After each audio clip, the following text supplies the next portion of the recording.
1750 আমাদের industrial revolution আসে, এই সময় থেকে আমাদের পলিউশন স্টার্ট হয় বেসিক্যালি। তারপরে দ্বিতীয় বিশ্বযুদ্ধ অর্থাৎ 1950, তারপর পর থেকে কি হয়, আমাদের গাড়ি ব্যবহারের প্রবণতা ধীরে ধীরে ধীরে ধীরে বাড়তে থাকে, কার। এবং এইখান থেকে যে পলিউশনটা স্টার্ট হয় না, মারাত্মক। AQI এর রিপোর্ট অনুযায়ী এশিয়াতে লাহোর, ঢাকা, দিল্লি এর পলিউশন লেভেল সব থেকে বেশি বর্তমানে। 1880 থেকে জলস্তর বেড়েছে 8 ইঞ্চি, কিন্তু লাস্ট 25 বছর বেড়েছে 3 ইঞ্চি। আপনি কল্পনা করতে পারছেন কি হারে গরম বাড়ছে? আপনি বুঝতে পারছেন, আমি বুঝতে পারছি, এবং প্রত্যেকটা মানুষ বুঝতে পারছে, জীবজন্তু অনুভব করছে যে গরম কিন্তু আগের থেকে বেড়ে গেছে। আপনি যে এলাকাতে থাকেন, আপনার যে জায়গা, সেখানেতে আপনি দেখুন যে আগের যে সময়কার গরম ছিল তার থেকে অন্তত 2 থেকে 1 ডিগ্রি প্রায় বেড়ে গেছে। এবং এই গরমটা বর্তমানে যেন পরিবর্তন হচ্ছে, এনভায়রনমেন্ট যেন বিরাট ভাবে পরিবর্তন হয়ে গেছে, আমরা অনুভব করতে শুরু করছি। বৃষ্টির প্যাটার্ন পরিবর্তন হয়ে গেছে। অবশ্য আমরা এখন ক্লাউড সিডিং করছি। আপনি কিছুদিন আগে দেখলেন যে সৌদি আরবেতে প্রচুর পরিমাণে বৃষ্টি হয়েছে, এবং ওখানকার যারা স্থানীয় বাসিন্দা তারা তো চমকে গেছে যে কি ধরনের বৃষ্টি হচ্ছে, এরকম তো কখনো দেখেনি। কিন্তু এই ধরনের বৃষ্টিতে আমাদের এখানকার ছেলেপুলে কি করে, বৃষ্টির শেষ হওয়ার পরে আম কুড়োতে যায়। যাই হোক, আপনি যদি লক্ষ্য করেন যে আমাদের যে গরমটা ধীরে ধীরে বাড়ছে, আমরা ভাবছি খুব সহজেই এসি লাগিয়ে এর থেকে পরিত্রাণ পাবো, কিন্তু এর থেকে আর পরিত্রাণের কোনো জায়গা নেই।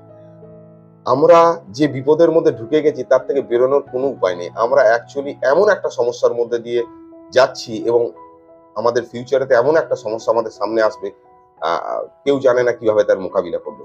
এসি ব্যবহার করার জন্য আপনার ঘর তো ঠান্ডা থাকছে, কিন্তু আপনি যদি ভালো করে লক্ষ্য করেন, এসির কাছে গিয়ে দাঁড়ান, দেখবেন সেখান থেকে একটা হিট বেরোচ্ছে। এখন যদি শহর অঞ্চলে যান, অফিস যেখানে আছে, ফ্ল্যাট যেখানে আছে, আপনি দেখবেন যে বাড়ির জানলার পাশে পাশে ভর্তি এসি, প্রত্যেকটা রুমে এসি। এই এসির মাত্রা ধীরে ধীরে ধীরে ধীরে বাড়ছে, এবং এত গতিতে বাড়ছে যে কল্পনার বাইরে। এসি ব্যবহার করে আপনি হয়তো আপনার রুমের মধ্যে পরিত্রাণ পাবেন, কিন্তু আমরা কিন্তু এর থেকে বাঁচার আর কোনো হয়তো উপায় নেই। এবং আমাদের যে পলিউশন লেভেল যেভাবে বাড়ছে, আমাদের ডিপ সি যেগুলো আছে, সমুদ্র যেগুলো আছে, যেখানেতে কোনো রকম প্রথমেতে পলিউশন দেখা যাচ্ছিল না, কিন্তু বর্তমানে দেখা যাচ্ছে ডিপ সি এর নিচেতে একদম গভীরেতে সেখানেও প্লাস্টিক। আপনি চিন্তা করতে পারছেন? এবার মজার ব্যাপার হচ্ছে, এই প্লাস্টিককে বন্ধ করা কিন্তু খুব কঠিন ব্যাপার। আমরা আগুন জ্বালাচ্ছি প্রচুর পরিমাণে, কিন্তু আমরা বিভিন্ন জায়গা থেকে ফসিলস যেগুলো আছে, জীবাশ্ম পোড়াচ্ছি। জীবাশ্ম পোড়ানোর পেছনে কারণ আছে, যার কারণ আমরা ইলেকট্রিসিটি ইউজ করছি। এবং ইলেকট্রিসিটি ইউজ করার সেকেন্ড যে জায়গাগুলো আছে, অর্থাৎ আমরা জল থেকে ইলেকট্রিসিটি তৈরি করতে পারি, আমরা হাওয়া থেকে, বাতাস থেকে ইলেকট্রিসিটি তৈরি করতে পারি, আমরা সূর্য থেকে ইলেকট্রিসিটি তৈরি করতে পারি, কিন্তু সেদিকে কিন্তু গভর্নমেন্ট খুব একটা বেশি নজর দিচ্ছে না। এবং আমি আপনি কতটা কি করতে পারবো জানি না।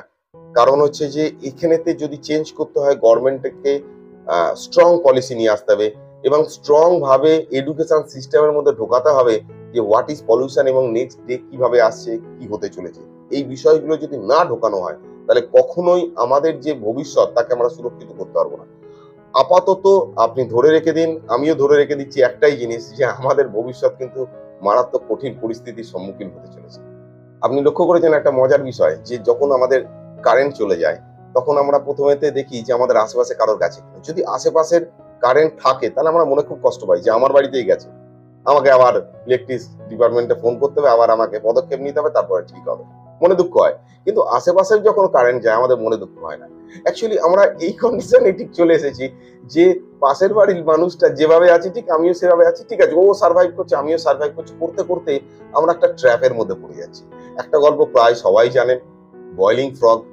এবং চায়না এই বয়লিং ফ্রগ বিষয়টাকে বেশ ভালো ইউজ করে, যে আশেপাশের দেশগুলোকে হালকা হালকা করে অ্যাটাক করে, প্রতিদিন নিউজে আসতে থাকে। তারপরে একটা সময় দেখা যায় যে নিউজে আসছে, কিন্তু আমরা তাকে লক্ষ্য রাখছি না, কারণ আমরা জেনে গেছি যে প্রতিদিন অ্যাটাক করছে। এই বয়লিং ফ্রগ ব্যাপারটা চায়না যেমন ফলো করে, তেমন আমরা ফলো করছি। কিভাবে? দেখুন, একটা ব্যাংকে যদি আপনি গরম জলের মধ্যে রাখেন, সে লাফ মেরে না জল থেকে বেরিয়ে যাবে। কিন্তু একটা ব্যাংকে যদি গরম ঠান্ডা জলের মধ্যে রাখেন এবং তার আস্তে আস্তে হিট বাড়াতে থাকেন, সে অ্যাডজাস্ট করতে শুরু করে। অ্যাডজাস্ট করতে করতে সে হিটটাকে অ্যাডজাস্ট করে, তারপরে সে মজা পায়, মজা পায়, মজা পায়। মজা পেতে পেতে ধীরে ধীরে দেখা যায় যে হিট যখন বেড়েছে, তার প্রত্যেকটা পেশি, মাংসপেশি আস্তে আস্তে দুর্বল হয়ে যায়। তারপরে সে একটা সময় চেষ্টা করে সেখান থেকে লাফিয়ে বেরোবার, কিন্তু বেরোতে পারে না। অ্যাকচুয়ালি আমরা এই জায়গার মধ্যে আছি। হিট যেভাবে বাড়ছে, আমরা আস্তে আস্তে সেটাকে আস্তে আস্তে সহ্য করছি। আমরা এসির ইউজ করছি, বিভিন্ন রকম টেকনিক ইউজ করছি, পাখা ইউজ করছি, কিন্তু একটা সময় আমরা কিন্তু এইগুলার ইউজ করেও কিন্তু এর থেকে বেরোতে পারবো না। কারণ আপনি চিন্তা করুন না, 50 ডিগ্রি উপরে যখন তাপমাত্রা চলে যাবে, 50-55, তখন আপনার এসি ব্যবহার করে কোনো কাজ হবে? তো এসি আপনি রুমের মধ্যে ব্যবহার করবেন, বাইরে কি করবেন? আপনি কাজবাজ কিভাবে করবেন? করতে পারবেন না। স্কুলে যাবেন কিভাবে? যেতে পারবেন না। আমি ধরে নিলাম স্কুলেতেও এসি হয়ে গেছে, কিন্তু যে রাস্তাটা যাবেন সেখানেও আপনাকে গাড়ি করে যেতে হবে এসিতে। আপনি কিভাবে অ্যাফোর্ড করবেন?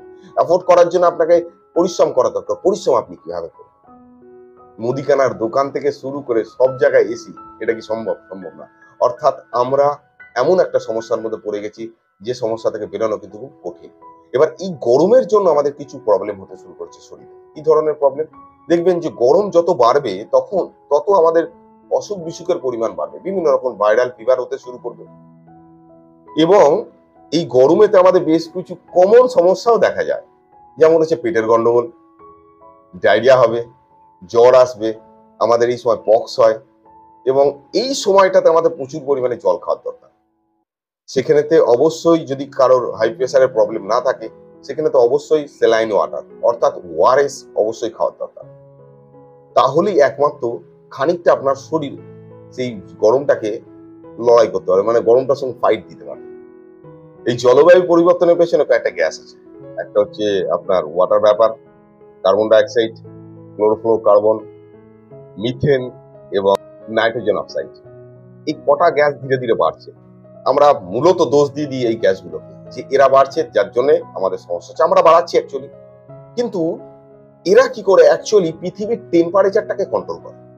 এরা যদি না থাকে তাহলে পৃথিবীর টেম্পারেচার কিন্তু আরো কমতে থাকবে, কিন্তু এদের মাত্রাটা যখন বেড়ে যাবে তখন আমাদের লং রে আর শর্ট রে, যেটা আপনি ছোটবেলায় পড়েছিলেন যে গ্রিন হাউস এফেক্ট, এর এফেক্টটা বেড়ে যাবে, যেটা আজকে বাড়ছে। এই ধরনের গ্যাসগুলোর প্রয়োজনীয়তা আছে, কিন্তু প্রয়োজনীয়তা যখন মাত্রা অতিরিক্ত হয়ে যাচ্ছে, প্রবলেম তখন শুরু হচ্ছে। অ্যাকচুয়ালি ডিপ সি যেটা আছে, আমি যেটা বলছিলাম যে প্লাস্টিক এখন ডিপ সিতেও দেখা যাচ্ছে, ছোটখাটো জীব যেগুলো আছে, যেগুলো সমুদ্রের একদম নিচে থাকে, সেই জীবগুলো মারা যাচ্ছে। আমাদের অক্সিজেন কেবলমাত্র গাছপালা থেকে আসছে, আমাদের আশপাশে যে সমস্ত গাছপালা আছে, বনাঞ্চল আছে, সেখান থেকে আসছে এমনটা নয়। বলা হয় যে প্রায় 50% বেশি অক্সিজেন আমাদের সমুদ্রের নিচ থেকে আসে। এবার সমস্যাটা হচ্ছে কি, পলিউশনের ফলে সেগুলো নষ্ট হয়ে যাচ্ছে। আবারও আমি বলছি, আপনি কিন্তু বিরাট বড় বিপদের মধ্যে আছি। এবার এর থেকে যদি বেরোতে হয়, আপনি খুব একটা বেশি স্টেপ নিতে পারবো না, হয়তো কিছু গাছ লাগাতে পারবো, কিছু গাছ লাগালেও উপকার হবে। কিন্তু এক্ষেত্রে দেশ যেগুলো আছে, বিভিন্ন দেশ, তারা যদি স্ট্রং পদক্ষেপ না নেয়, তারা যদি শক্ত পদক্ষেপ না নেয়, তারা কিন্তু মাঝে মাঝে মিটিং এতে বসে, কিন্তু কেউ অ্যাকচুয়ালি এফেক্টিভ পদক্ষেপ কতটা নিচ্ছে জানি না, এবং একজন নিলে যে হবে তা নয়। অ্যাকচুয়ালি আমরা একটা গল্প শুনেছিলাম যে একটা গ্রামেতে বৃষ্টি হচ্ছে না বলে সেখানে সাধু থাকতো। তো সাধুর কাছে এসেছে সবাই মিলে, বৃষ্টি হচ্ছে না। তো সাধু বলে যে ঠিক আছে, আমি একটা উপায় বার করছি, যার ফলে বৃষ্টি হবে। কি না, একটা পুকুর আছে, পুকুরটাকে দুধ পুকুরতে পরিণত করে দাও। তো সবাই 1 ঘটি করে দুধ নিয়ে আসবে কালকে সকালে, সকালবেলা ভোরবেলা অন্ধকারের থাকতে থাকতে আলো উঠার আগে, এবং সেখানেতে ঢালবে। তো সবাই অ্যাকচুয়ালি দুধ ঢেলেছে, সকালবেলা দেখছে সাদা, কারণ সবাই ভেবেছে যে আরেকজন থাকবে, ও বলেছে আরেকজন থাকবে। ঠিক দেশগুলোর অবস্থা হয়ে গেছে এটা। অ্যাকচুয়ালি আমাদের ডেভেলপিং কান্ট্রি যেগুলো আছে, তারা কি করছে, প্রচুর পরিমাণে কার্বন ইমিনেশন করছে। কার্বন মানে কলকারখানা, ফ্যাক্টরি তৈরি করছে, কলকারখানা ফ্যাক্টরির সাথে সাথে কি তৈরি হচ্ছে, কার্বন ডাইঅক্সাইড বাড়ছে। এবার আমাদের ডেভেলপ করার জন্য, আমাদের এগিয়ে যাওয়ার জন্য এটাও দরকার। এবার এটাকে ছেড়ে দিয়ে আপনি কার্বন এমিনেশন যেই কমাবেন, আপনার দেশেতে গোলযোগ সৃষ্টি হবে, বিভিন্ন রকম পলিটিক্যাল, বিভিন্ন রকম লিডার যারা আছে, তারা সমস্যা শুরু করে দেবে। তারা ভালো করলেও গন্ডগোল, খারাপ করলেও গন্ডগোল। তো যার ফলে কি হচ্ছে, গভর্নমেন্ট গুলো কিন্তু সঠিক পদক্ষেপ নিতে পারছে না, এবং নিজেদের দেশের মানুষজনকে ভালোভাবে রাখার জন্য তারা আপাতত শর্ট টার্ম যে পলিসি গুলো আছে সেগুলো ইউজ করছে।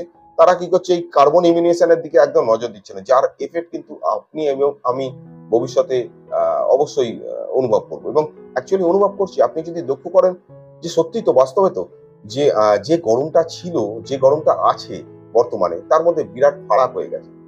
এবার দেখা যাচ্ছে যে 1.5 ডিগ্রি সেলসিয়াস মোটামুটি বেড়েছে। এর ফলে কি হচ্ছে, বরফ গলছে, আর যে ফ্যাক্টরি গুলো থেকে ধোঁয়া বেরোচ্ছে, সেই ধোঁয়ার সঙ্গে ছোট ছোট ন্যানো পার্টিকেলস কি হচ্ছে, গিয়ে বরফেতে জমা হচ্ছে। আপনি খুব ভালো করে লক্ষ্য রাখবেন যে কোনো একটা জায়গায় যদি কালো থাকে, কোনো একটা জায়গায় কোনো একটা, আপনি যদি জামা যদি কালো পরে বেড়ান গরমের সময়, দেখবেন যে গরম বেশি লাগে, ঠিক সেরকম ছোট ছোট ন্যানো পার্টিকেল কি হচ্ছে, কালো কালো, যারা গিয়ে বরফের উপরে জমা হচ্ছে এবং সেখানেতে সূর্যরশ্মি বেশি শোষণ করছে, সুতরাং সেই জায়গাটা গলে যাচ্ছে। এবং যত পরিমাণে এই ধরনের বিষয়গুলো মানে কলকারখানা থেকে উড়ে গিয়ে নোংরা ধুলো যত বরফের মধ্যে পড়ছে, বরফ পরিমাণে গলার পরিমাণ কিন্তু আরো বাড়ছে। এছাড়া তো গ্লোবাল ওয়ার্মিং এর কারণে তো বরফ গলছেই।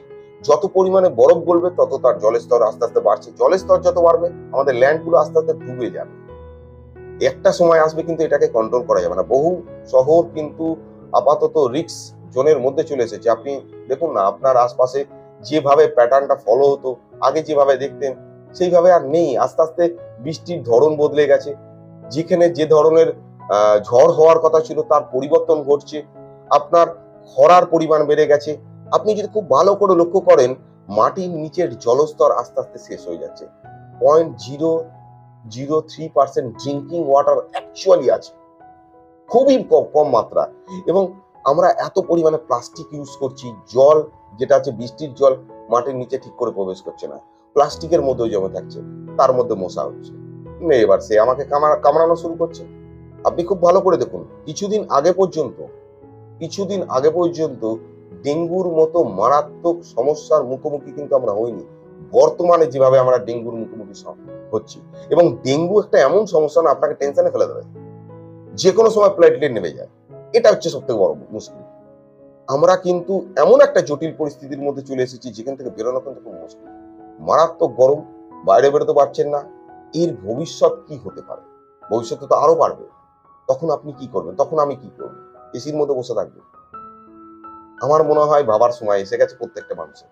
প্রত্যেকটা মানুষকে ভাবার জন্য যেটা দরকার হচ্ছে, ফার্স্ট হচ্ছে এডুকেশন। এডুকেশন যদি নেক্সট জেনারেশনের মধ্যে ঠিক করে দেওয়া হয়, তাও হয়তো আমরা খানিকটা সুযোগ পাবো যে পলিউশন কি, পলিউশন কিভাবে ছড়াচ্ছে, এবং আমরা কতটা ওয়াটারকে নষ্ট করব, আমরা কতটা এনভায়রনমেন্টকে নষ্ট করব, আমরা কিভাবে চলবো, বিষয়গুলো কিন্তু খুব গুরুত্ব দিয়ে ভাবার সময় এসে গেছে। আমি জানি না আজকের ডিসকাশনটা কেমন লাগলো, তবে আমার মনে হচ্ছিল যেন এই ডিসকাশনটা করার দরকার, সেই জন্য আমি করলাম। থ্যাংক ইউ, ধন্যবাদ।